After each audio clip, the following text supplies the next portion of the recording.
Hello friends, this is Ram and I am a co-founder and director of MadOverInsurance. People say we eat, sleep, think only insurance. So we are bringing you interesting videos related to insurance and customer experiences. Please subscribe to our YouTube channel MadOverInsurance and also follow our website www.madoverinsurance.com and also our social platforms.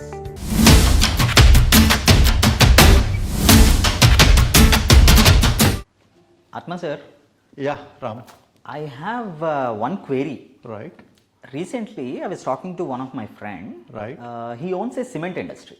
right, He has a cement manufacturing plant.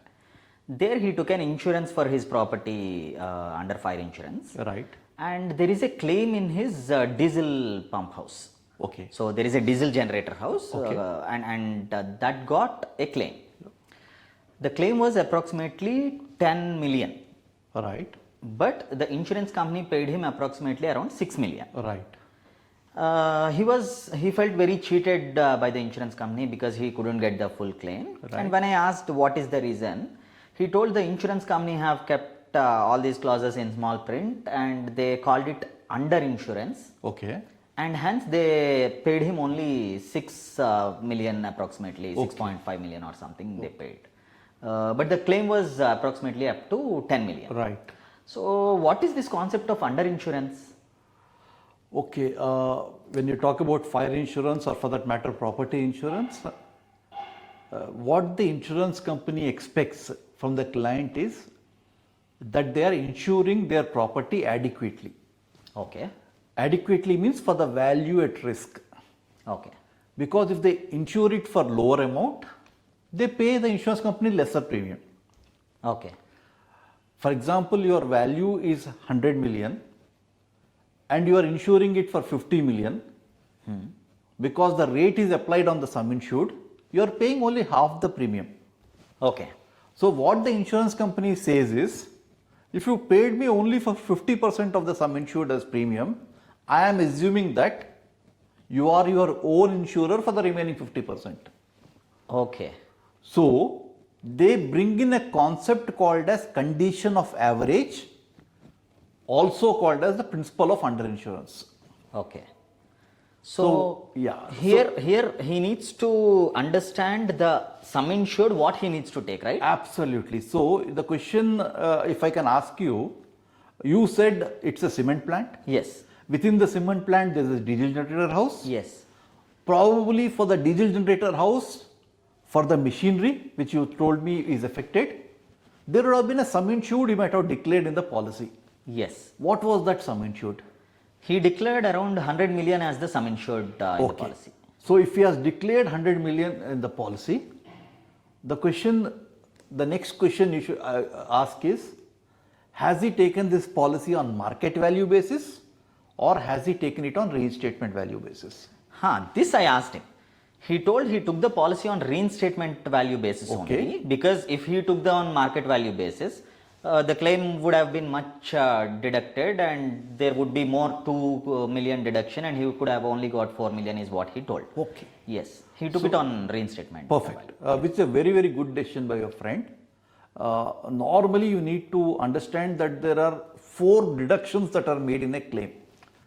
First is called as depreciation. Whenever you take a reinstatement value clause, depreciation is not deducted. Okay, So he escaped from that. The next thing is called as salvage. That means whatever is lost out, there is some salvage value that will be deducted, which is very fair. yes, The next thing is called as underinsurance. And the last thing is called as excess. okay, So today let us look at underinsurance in more detail. yes, So what we are trying to say in underinsurance is, if you are taken on a reinstatement value clause under your policy, you had insured that DG set house, that particular block machinery for 100 million. If he has been penalized under underinsurance, it means the value, replacement value of that particular machinery. When I say machinery, it can be the DG set, it can be the control panels, it can be the electrical cables, all of them put everything together yes, must be much higher than 100 million. He told that it is around 150 million Okay. currently. So basically what has happened is, in this case, he should have insured for 150 million, he insured for 100 million. Okay. Or he insured for 2/3. Huh. So what? So is it not fair for the insurance company to say, for the remaining 1/3 you did not pay me premium, so you are your own insurer for that 1/3. So if your claim is 10 million, I am only going to pay 2/3 of the 10 million, which is 6.67 million. Okay. So that is the reason why the salvage and excess would have been the remaining 0.67 million. That is why he got the 6 million instead of getting the entire 10 million. Okay. So what your friend should have done is, he should have insured it adequately. If he has taken a reinstatement value clause, he should have found out what is the replacement value of all the machinery over there. He should have declared that value. He should have paid the premium towards that. So this is something that you should advise your friend, or for that matter anybody who comes in to you as far as whenever they are buying insurance. Okay. So friends, when you are insuring your property, you need to take care of the sum insured at a right valuation. If the sum insured is not rightly declared, it is considered as under insurance.